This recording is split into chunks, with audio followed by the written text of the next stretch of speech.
Colleen Condon is a lifelong Democrat, a former Charleston County Council member, a lawyer, a mom, and a wife. And now she wants to be the next chairwoman for the Charleston County Democratic Party. I speak exclusively with Colleen for a special edition of Quintin's Close-Ups. And be sure to download the free Quintin's Close-Ups app in your Apple or Google Play stores. And listen to this interview next week on iHeartRadio. Colleen Condon, it's so good to see you again. Quintin, it's great seeing you again. I appreciate this greatly. Well, I brought you back on Quintin's Close-Ups because obviously you're the talk of town. You posted this on your Facebook page just recently. You said this, quote, "Brady Quirk Garvin, you deserve a profound thank you for the amazing job you have done.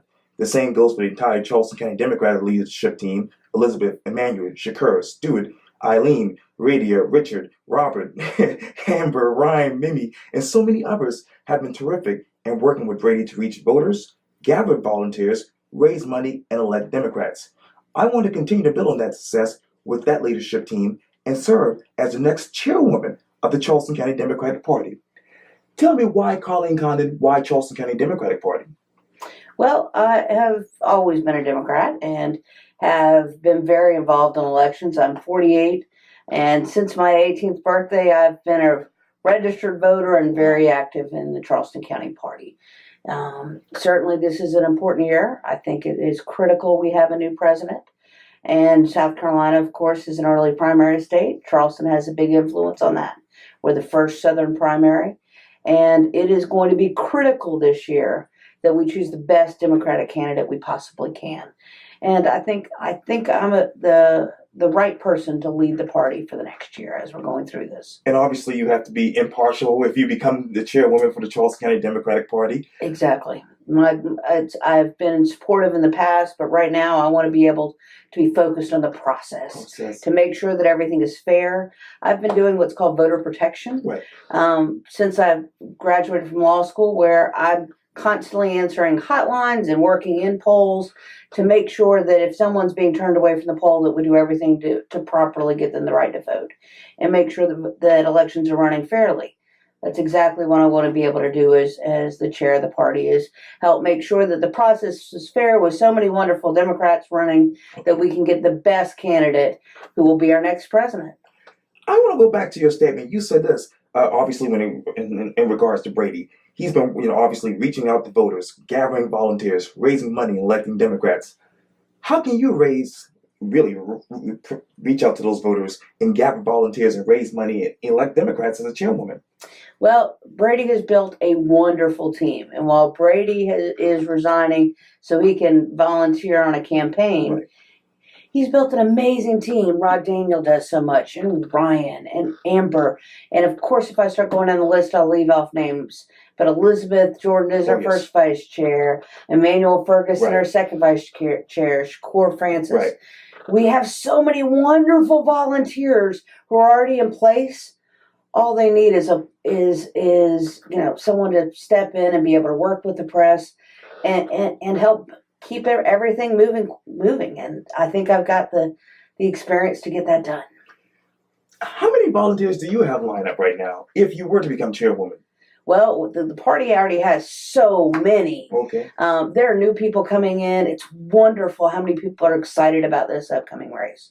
But certainly I have been blessed by having so many people help on my county council campaigns and help out with AFA and volunteer in various efforts on projects I've done for the Democratic Party. That I really feel great about that whole team. And part of it is we haven't been doing leadership team meetings quite like I'd like. And so I think I can really help the team and move us forward. You talk about moving forward. You mentioned the press. What is the press's relationship with the Charleston County Democratic Party right now? Well, the chair is absolutely having to keep track of what's happening and speak with the press regularly. Certainly, Brady has been on the TV numerous times over his last 5 or 6 years as chairman. Whether it's debating the Republican chair, talking about the race, talking about various elections, and it's something that certainly have gotten used to working with the press over my time serving in Charleston County. And so I believe I'll be able to continue that that vital part of the chair's role. And as you know, there's a whole lot of talk about last year's election. Obviously, Congressman Joe Cunningham represents the 1st Congressional District. And everybody keeps talking about this to me, even on Quintin's close-ups, about how the demographics are changing in Charleston County. How do we get here in your mind? Well, we've been working very hard to make sure that there is a clear understanding of why people will benefit from being a Democratic voter. Of course, in Charleston County, we don't register anywhere in the state of South Carolina by party. So as a registered voter, you can float back and forth. And really, we've been consistently winning countywide elections now for the last 2 cycles. So with Mary Tinkler as our treasurer, Peter Tecklenburg, now Michael Miller the last time. We're so fortunate to have great Democrats across the county. Of course, we've had Congressman Clyburn represent us for decades now, and now have Joe Cunningham join him. And it'll be important that we keep that issue going as well. What is that issue that you want to keep going? Well, being able to just really point out that Democrats care about both your life, making sure you have a good living wage, that you have appropriate health care and education, and there's so many things that are just really part of the Democratic Party philosophy that I believe we can help move ahead. Right now, we're co-hosting with AFA, a hate crimes forum, and supporting Representative Gilliard. So, there's a variety of issues of legislation and just electing the best candidates for the office to keep moving our government forward. What are those other issues that are pressing to you in Charleston County, particularly with the Democratic Party? Well, certainly making sure that we've got good new machines coming in. And this year, the state will be buying new voting machines. And, our machines don't have any record. So if there's a mistake, you don't necessarily know it, and there's not a paper record to verify it. Unfortunately, you may recall in November, there were tremendous lines at the polls. One, that was because of a great turnout. But 2, was because those machines are old and they weren't calibrated well, so that we were having machines that were just slower to operate and process and not enough volunteers. So certainly to assure a fair election in the mayoral races this year, the primaries in January, we want to make sure the new machines that are coming in are accurate, are fast, and provide a record. And so I'm hoping we have a good new system in place for that. And then we'll be moving, hopefully as many new voters and existing voters into the polling places to get a terrific turnout in each of the election days coming up. How many voters do you want to have under your belt as chairwoman if you become a chairwoman for Charleston County Democratic Party? Well, I haven't looked at what the total number of voters have been in recent elections, but certainly, we know that in countywide elections, we've been able to successfully turn those seats blue down at the courthouse. And I think that there are a lot of folks who have, of course, gotten involved, whether it's Barack Obama's campaigns in the past, Bernie Sanders, Hillary Clinton, so many people excited about Beto now, and Kamala and Corey. We have so many wonderful folks getting everybody in and understanding, well, it's critical for us to elect the best president to be our 46th president. We also need to work on all of our local races as well, and getting folks out and knocking on doors and making sure that people understand, the various issues that Democrats will look out for. I think will put us in great stead for all of our elections in 19 and 20. How many more seats do you want to flip as a Charleston County Democratic Party chairwoman? Well, we certainly want to focus on the presidential race now that it's with it being 2019. Right. So it's not 2020 before we have our next general election, but we certainly want to look at the races where Democrats came rather close. Like there's some state house seats, James Island, West Ashley, some state senate seats that I think we've got a good shot at turning blue in 2020. What else do you expect to do as far as the Charleston County Democratic Party in 2020?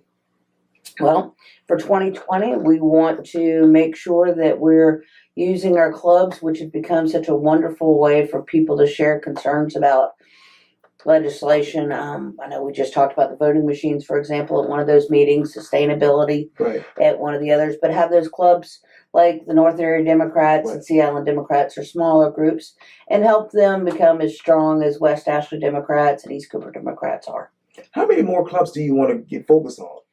Well, we really, I think, have a lot of good clubs, but there's two that have started recently, North Area Democrats and Sea Island Democrats, that need a little more assistance to kind of revitalize those areas. We've put a lot of energy into Congressman Cunningham's race, but of course we're going to continue to work hard in Congressman Clyburn's district as well. Wow.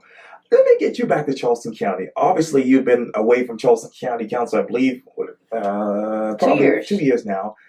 What is the biggest difference between 2 years ago and right now in your mind? Well, I'm not sure what the difference really is. I know I really enjoyed serving on county council. I felt like I had made the impact that I could. Okay. And the biggest difference, I guess, between 2016, my term ended December 31st of 2016 and now, as I guess Trump. And how many things have happened in our national government because of the Trump effect. So I think that is critical for us to show people that there is an alternative. We can have functional government. We don't need to have government shutdowns, and we can have better medical care options. And to do that, we need to make sure to be working on our presidential races as well as all the other races. But I got to get back to Charleston County Council.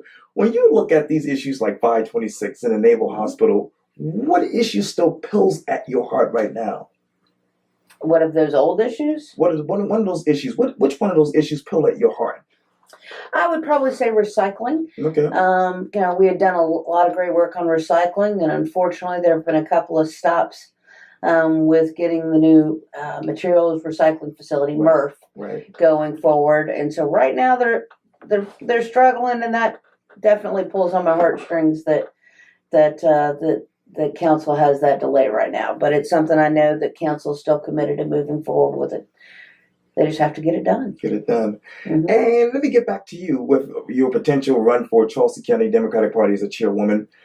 How can you sell yourself to people in the Democratic Party right now, beyond what you just told me? Well, as a family court lawyer and mediator, I spend a lot of time helping balancing competing interests. Right. I've got friends who are running the Cory Booker campaign and the Kamala campaign and friends on Bernie and Beto. Right. It's going to take a strong personality to make sure that there's a fair and balanced process. And I think I've got that skill set to do it. There's going to be a lot of negotiating between those options. And making sure that everybody has a fair opportunity to reach out to voters, to work at party events, and that everybody gets an equal opportunity to be heard. And so I think I can balance that. I have a lot of experience. I started off as a teenager putting up signs. I've worked on campaigns. I've volunteered on campaigns. And I know what it takes to be a candidate. So therefore, I'm going to be in a good position as chair to help recruit strong candidates who understand what you need to do to be prepared to run an election and win elections. Do you know what it takes to become chairwoman? I hope I do. We'll find out this Thursday on March 21st. I want to get back to your Facebook post. Obviously, you talk about Brady Kirk Garvin, how he's done a tremendous job. When you look at Brady Kirk Garvin as a Charleston County Democratic Party chairman, what else sticks out in your mind about his run as chairman? He built a really strong team. I mean, that team allows him to accomplish so much. Brady deserves kudos galore for all that he has done. But part of it is putting people in place who do so much, with precinct reorganization, with a wonderful newsletter program, with the volunteers and a terrific database, and raising money. And that's something that you've got to have money to be able to keep all these things going. Brady has done well at that.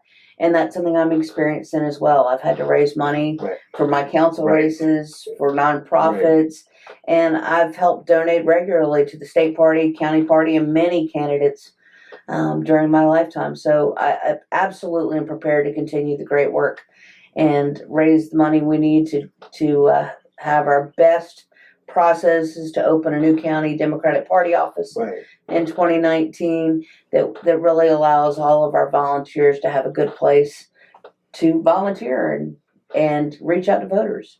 How much money do you want to raise? Well, I think we should be raising $150,000 over the next 2 years, this next election cycle. And I think that's something we can easily do with a regular monthly small donor program with our large donors who have been so generous. And certainly there's a way to be able to raise money for the party with the presidential candidates' visits as well. Well, this was fun. I really, really appreciate it. Absolutely, Quintin. I always enjoy talking to you. Thank you, Colleen Condon. I really, really appreciate it. Thank you. Thank you.